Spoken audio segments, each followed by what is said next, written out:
Hi everyone. I think every shader developer has at some point found themselves in a situation where they needed to debug certain variables in the shader code, especially when the shader wasn't behaving as expected. The problem is that the shader runs on the GPU, which doesn't have anything like an output console available.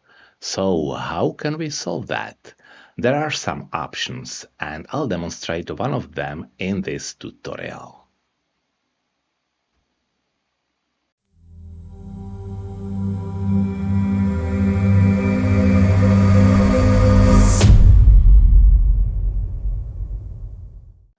Before I begin, I'd like to mention that this tutorial might be a bit longer and more complex, so if you are not in the mood to rewrite all the code by hand, you can wait until I add it to the Godot shader pack, which I recently released on my Gumroad store.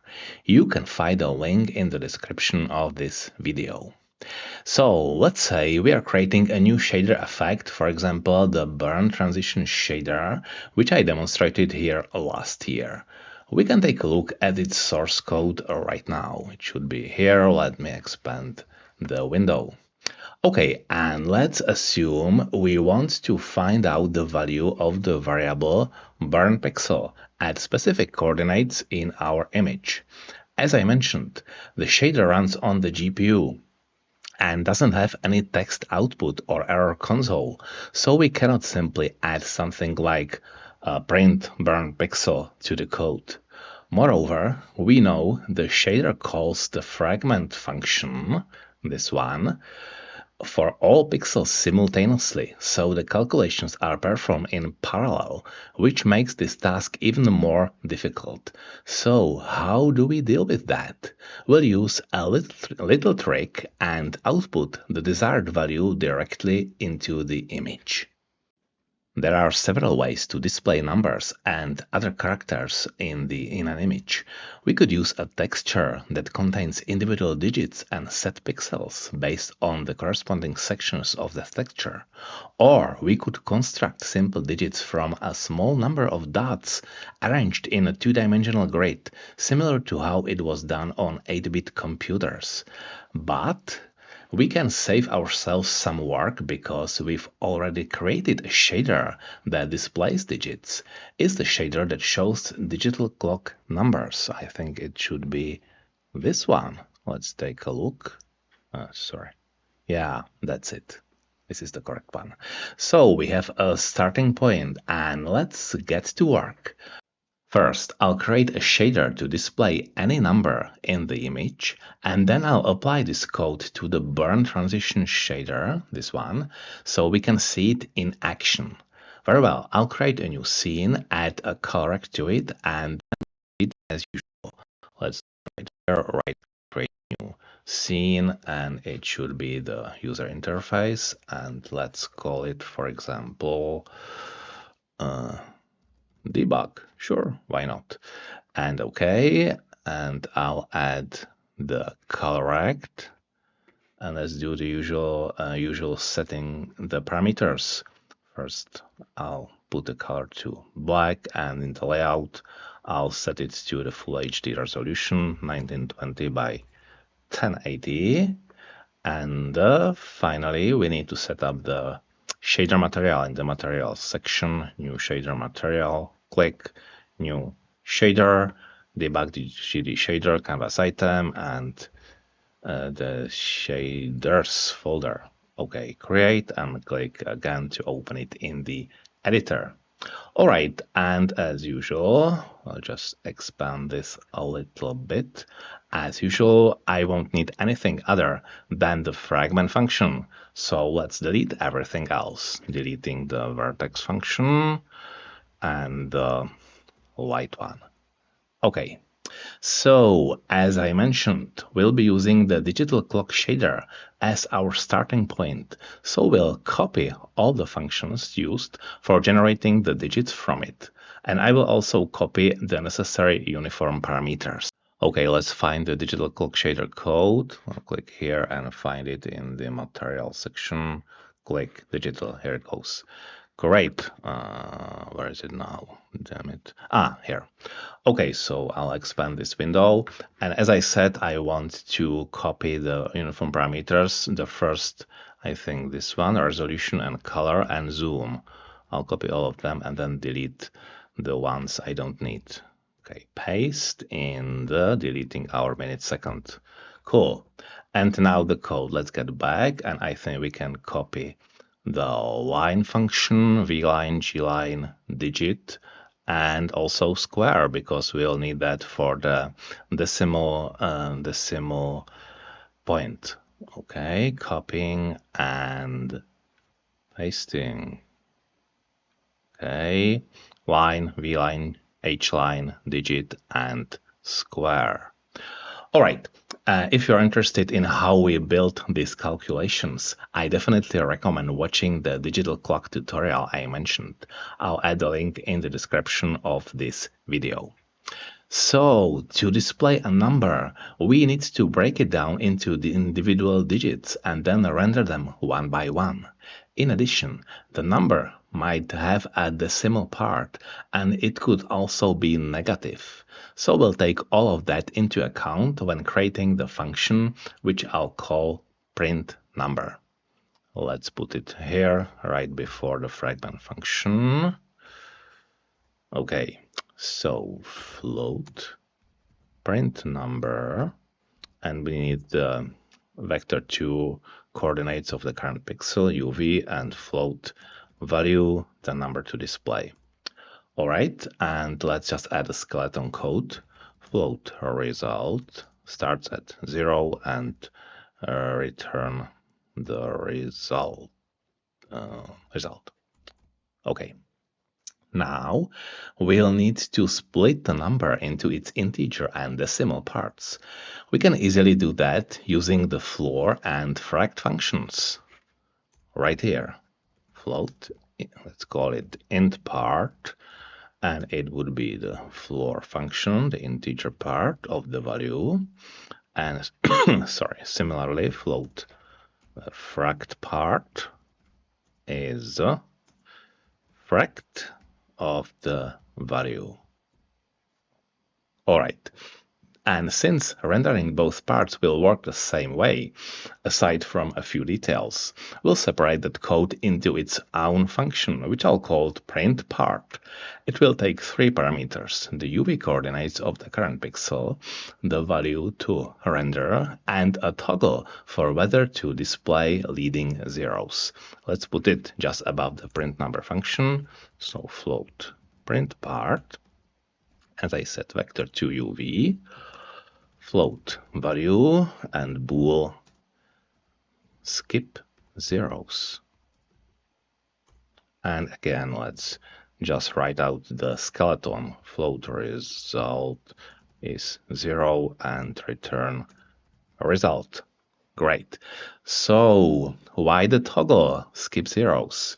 When we are determining which digits to make up the value, it might happen that for small numbers we end up with several leading zeros, which we won't want to display. However, that doesn't apply to the decimal part, so we'll need to distinguish between these cases. Okay, let's get back to the print number function and add a call to the print part function. It will look like this. A result is increased by print part and UV, and we start with the integer part. So int part and true. We won't definitely want to skip leading zeros for the integer part. All right, the rest, that is the decimal point, the decimal part of the number, and a possible minus sign will be added later. Now we'll add a fragment function, which also originates from the digital clock shader. I will just write it out because it's pretty short. Vec2 UV is UV minus 0.5, moving the coordinates origin to the center. We know that pretty well from previous videos. UVX is multiplied by resolution X divided by resolution Why? The aspect ratio recalculation. Let me just check if now we have the original dimensions which I used to use in the past. Let's fix that to the full HD and 80. Okay, and in the inspector, I'll just reset the value. Okay, let's get back to the fragment function, and now we need to use the zoom factor. UV is multiplied by zoom, and let's proceed with the actual displaying the number. And for that, I think we should finally display this square as well. I mean rectangle. Okay, so let's start with some simple value. Float value is 12345.0 as its float value, and now the result. Float result would be the result of the print number function with UV coordinates, and I think that I had to shift it a little bit because it wasn't nicely displayed, and we want to display it somewhere in this top bottom left corner so we can observe it while writing the code. Let's do it like this. Vec2 zoom factor times 0.5, that's the x coordinate, and the y coordinate was -3. All right, and of course the value. Very well. And finally, let's assign it to the color variable to display something. Color is vector4, result multiplied by color, which gives us vector3 and 1 for the alpha value. Wait for it. Wait for it. We don't see anything yet because the print bar function, of course, this one, is empty and always returns 0. So it's time to improve it a bit. We need to split the number into individual digits, which we'll do in the following loop, where I assume the integer part of the number won't have more than 5 digits. I'll write the code first, then explain it. So the loop would be right here, for int I from 4, I greater or equal 0, and I minus minus, which is basically, as I said, 5 digits from 0 to 4 or from 4 to 0, and the calculation float number is floor value divided by the power function of 10 to the power of I, which must be float, because that's what the function expects. In the value, we need to decrease it by the number multiplied by the same power. This copy paste. Okay, and we need to add the result to the result variable. And it would be the digit function, which, as you might remember, we used in the digital clock shader to display the actual digit. It's UV and integer number because it expects integers, but the number is a float, so we need to recast it. And finally, for the next digit, let's move the x coordinate. That's it. Okay, so how does it work? Let's say we have the value 1, 2, 3, 4, 5, this one, which we actually using in the fragment function, and we want to find the first digit. So to achieve that, we simply divide this number by 10,000, which gives us 1.2345. And when we take just the integer part, we get 1. That's exactly what the first line, this one, is doing. And so we divide the current value by the 10 to the power of 4, because I starts at 4, and 10 to the power of 4 is, of course, 10,000. We then render this digit in the next line in the render digit in the next line, where we call the digit function. And for the next loop iteration, we no longer need this digit. So multiply it by the 10,000 again, and subtract it from the original value, which gives us 2, 3, 4, 5. We then use the same approach to find the next digits, continuing until the loop ends. And each time we need to shift the x coordinate so that the digits are drawn next to each other. Okay, and I wonder why nothing is displayed yet. I must have done some kind of error. Let's find out.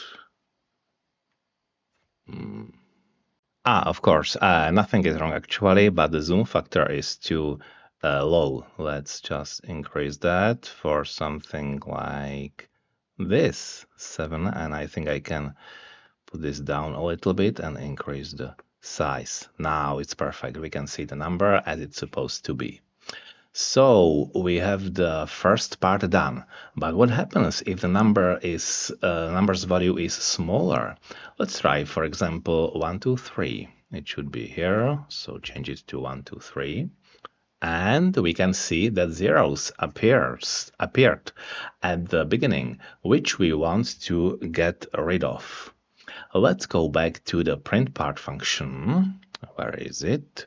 Here it is, print bar function, and add the following code. First, I'll define a variable that we'll need in the loop for rendering the digits.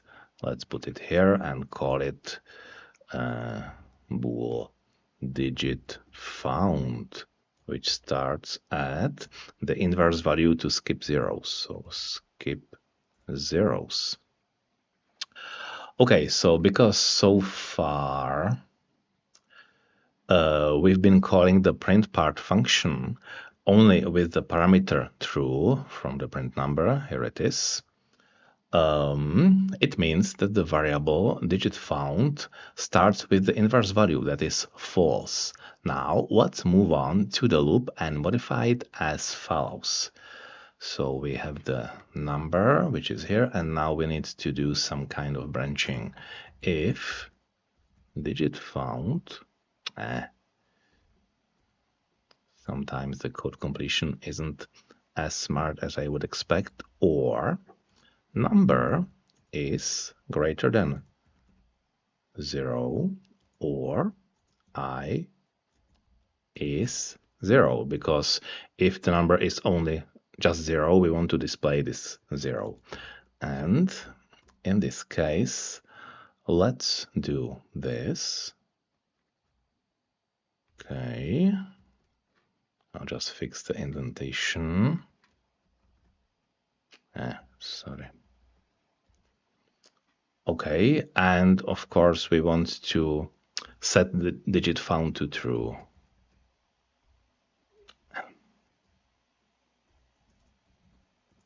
All right, and we can already see that the leading zeros are gone, which is great. Okay, and now we want to check if the value is negative and set the corresponding flag, because that's how we'll display the minus sign. Let's put it here right after the digit found. So bool minus sign starts at false. And now if our value is a negative number less than 0, in that case we will turn it to the positive number, negative value, but set minus sign to true. And also we want to display the minus sign before the number. So let's fix the x coordinate of the UE vector, and this time we shift it to the left, so plus 0.5. Okay, and inside the loop we determine whether it's necessary to add a minus sign before the first digit we display. So here let's add another if minus sign, then result is increased by the minus sign, and we know that it's a simply horizontal line. So let's put it as H line and UV times 3. So we keep the same scale because, as we know from the digital clock shader, we are implicitly multiplying every digit by 3. So we need to do it for the minus sign as well. And again, let's shift the x coordinate 0.5 and set minus sign to false. We don't want to display it anymore. False, and done. Now, when we change the value to negative 1, 2, 3, we should see the result. Let's do it. And here it is. Very well. Let's revert it. Sorry, let's revert it. And all that's left is to render the decimal part of the number. We'll add the following lines at the end of the print number function here. The difference is that we multiply the decimal part by 10,000 to convert it to a number we can display it with the print part function. And this time we'll use the parameter, this one, false, because we want to keep the leading zeros. Let's do it. So if fract part is greater than 0.0001. This is simply safer than just comparing it to 0 because we are working with float values, and result is increased by the decimal point. So it is a square function, uv minus, I think it was this vector, because we want to shift it a little bit down. Okay, and UVX is again shifted 0.5. Okay, and we need to add the fractional part to the result. So we don't see anything yet because there is no fractional part, but what if we change it to 0.1? Okay, now it's here and it seems to be a little bit off. I must have done some error here. Result is negative. Oh, I'll fix it later. Just let's finish this code. So our result is increased by print part and UV. This time we're working with the fract part. And as I said, we want to multiply by 10,000. So 1e5 and false to show the leading numbers, leading zeros. Okay, it seems to be a little bit mixed up. And the problem is that we are calling the function print part 3 times, I think, or at least twice. Yeah, print part, square, and print part. But each time we're working with the UV coordinates with the vector, which changes inside the function. But this change isn't valid outside the function. So to fix that and just use the reference to this vector, we need to do this and add the keyword inout to this variable. Wait for it, and now it is perfect. It means that the UV vector is passed in as a parameter, but also any changes are affected outside the function, and it happens here, here, and here. Exactly what we wanted. Okay, let's do some more experiments, and you can notice, for example, 2, 3, yeah, and something is happening which is not exactly what we expected. Inaccuracies, and they gradually occur, which is quite common when working with float values. In any case, these are very small differences that are negligible in most cases. Alright, so that's the code for displaying numbers using a shader. In reality, though, we won't often want to display digits in an actual shader, and we'll use these functions only during development.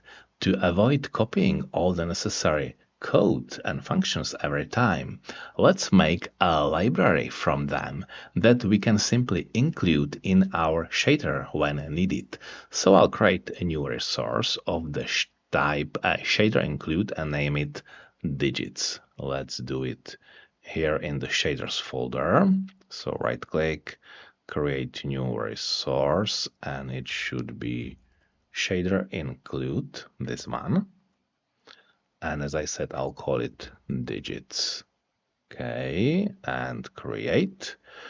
And let's sorry, let's open it. Where is it? Here.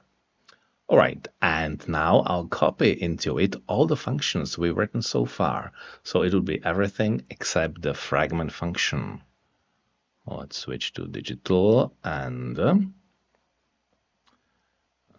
from line, v-line, h-line, digit, square, colon, sorry, no, not this one, debug. Sorry, that was digital clock shaders. Once again, line, v-line, h-line, digit, square, print part, and print number. Let's just cut, Control X, and put it to the library. Let me expand this so we can see the file names and paste. Okay, here we can see it, how it looks. And now we can see that the shader stopped working, of course, because the print number function no longer exists.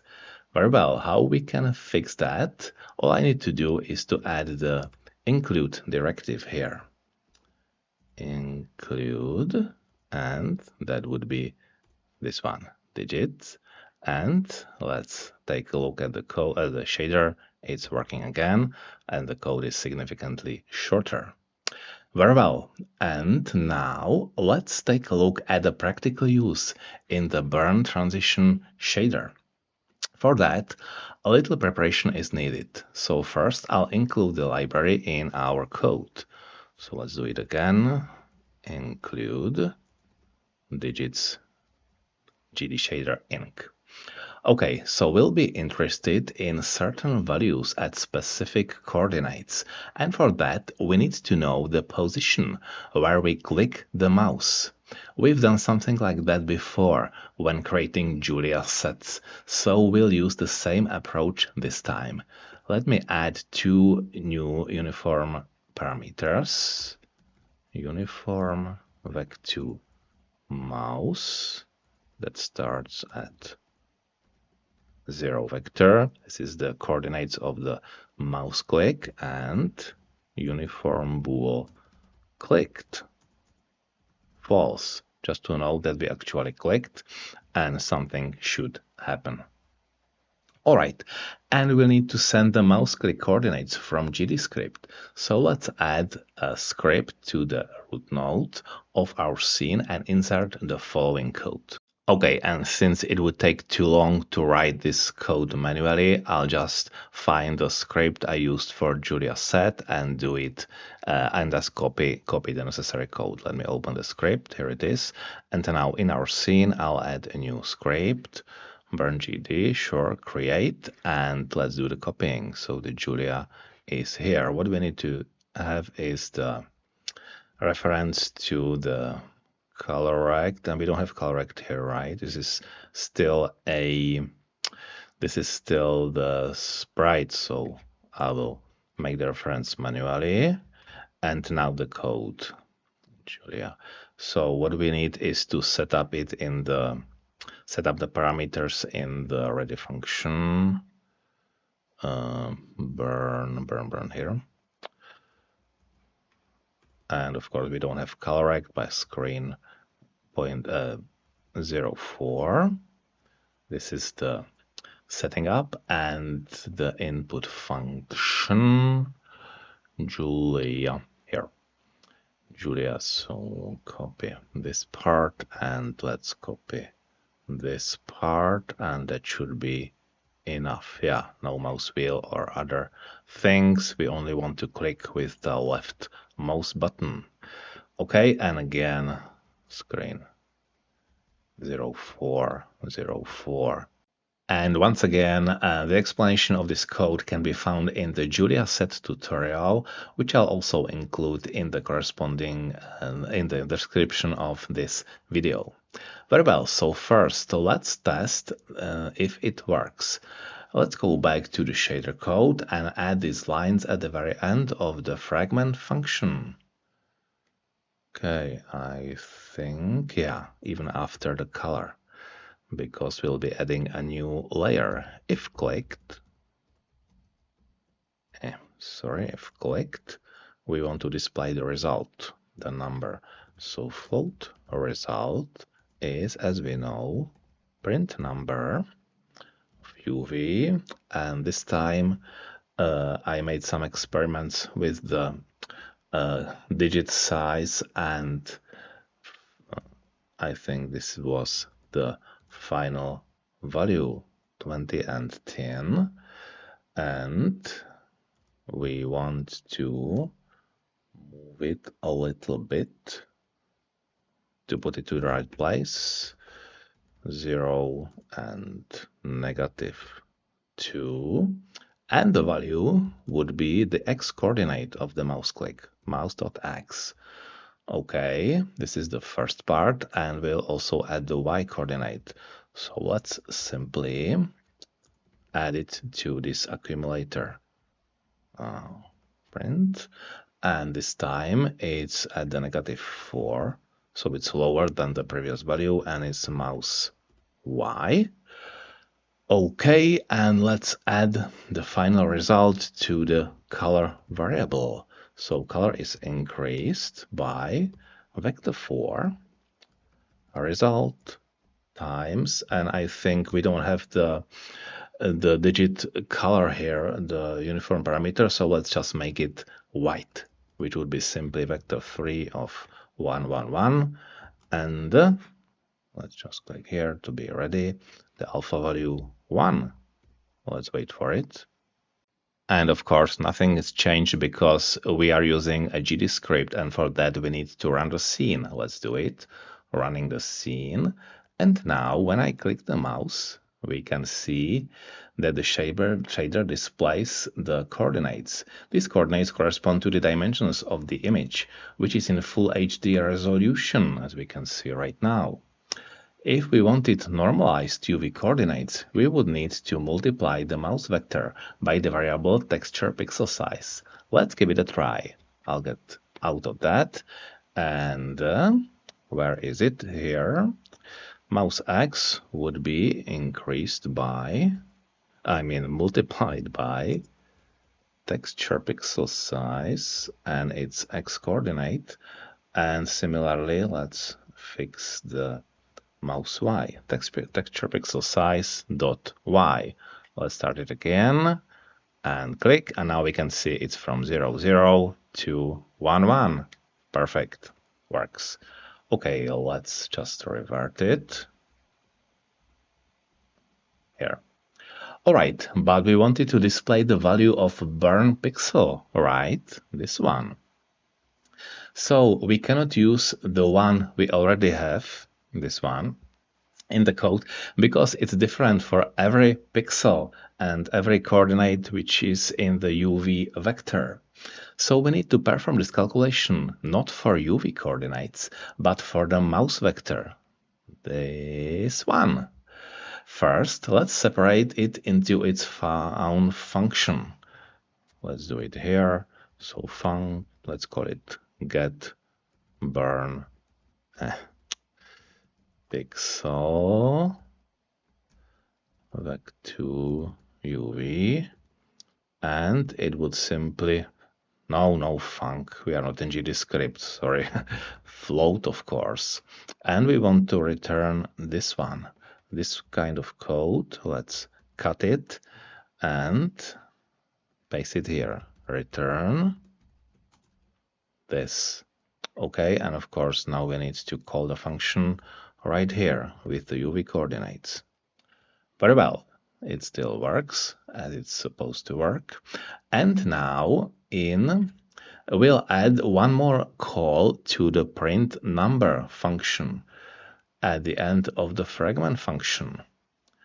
Okay, let's not forget the calculation of burn pixel works with normalized UV values. So once again, we need to multiply it by the variable texture pixel size.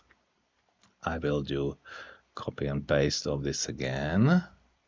And now what we want to do is to shift it to -6, and the value would be get burn pixel. Okay, and the parameter is mouse vector, and as I said, multiplied by texture pixel size. Okay, and now when we are on the scene again and click somewhere, we can see right here the third number. It shows us the value of the burn pixel at the spot where we clicked with the mouse. Perfect. Thank you for watching. This shader may have been a bit harder to digest and perhaps less exciting, but it definitely has its uses when developing other shaders. Displaying digits this way may not be the most optimal in terms of performance, but considering that we'll remove these functions from the final shader, it doesn't really matter. And as I mentioned at the beginning, I'll add the complete code to the Godot shader pack, so it will be available to everyone who has purchased that product. In any case, thank you very much for watching, take care, and I'll see you in the next video.